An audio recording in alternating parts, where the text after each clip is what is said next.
Galwan valley आज भारत में ही नहीं बल्कि पूरी दुनिया में ये नाम काफ़ी सुर्खियाँ बटोर रहा है। आई एम श्योर इससे पहले आपने ये नाम कहीं सुना नहीं होगा, ना ही कहीं पढ़ा होगा। सो क्या है ये जगह?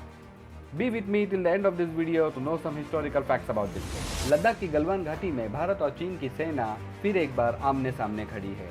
तकरीबन 14,000 फीट की ऊंचाई और -20 डिग्री सेल्सियस में भी हमारी सेना सीमा पर तैनात खड़ी है।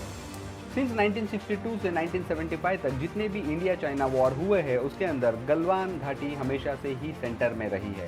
And now after 45 years tension are once again building up in the same valley. Video शुरू करने से पहले हम आपको बता दें कि इस वीडियो के अंदर हम इंडियन आर्मी की कोई भी स्ट्रैटेजी के ऊपर डिस्कशन नहीं करेंगे, बल्कि हम इसके ऊपर आपको गलवान घाटी की हिस्टोरिकल इंपॉर्टेंस और हिस्ट्री के बारे में बताएंगे। So be with us till the end of the video. The Galwan River flows from the disputed Aksai China region to Ladakh of India. It originates in the area of Samjuling on the eastern side of the Karakoram range and flows west to join the Shok River. इस नदी को लद्दाख के एक चरवाहा और guide Ghulam Rasool Galwan के नाम पर जाना जाता है।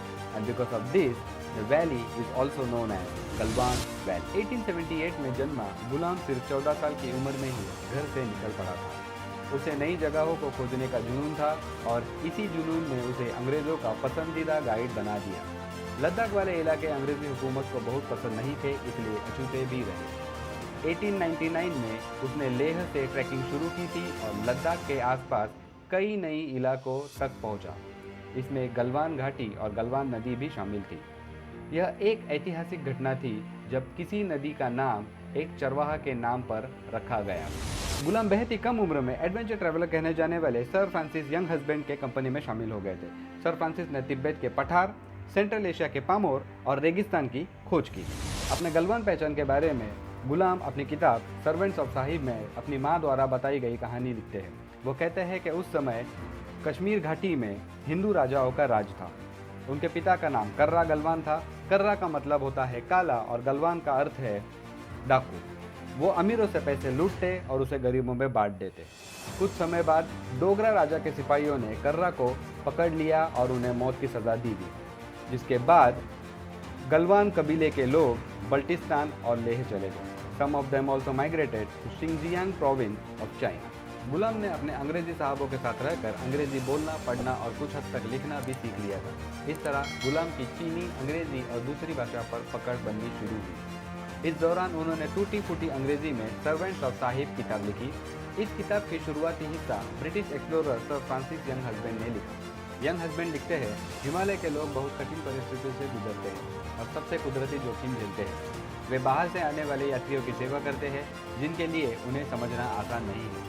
जम्मू कश्मीर के पहले commissioner sir Walter S Lawrence अपनी किताब द वैली ऑफ कश्मीर में लिखते हैं कि यहाँ गलवान लोगों को घोड़ों की देखरेख करने वाला माना जाता था।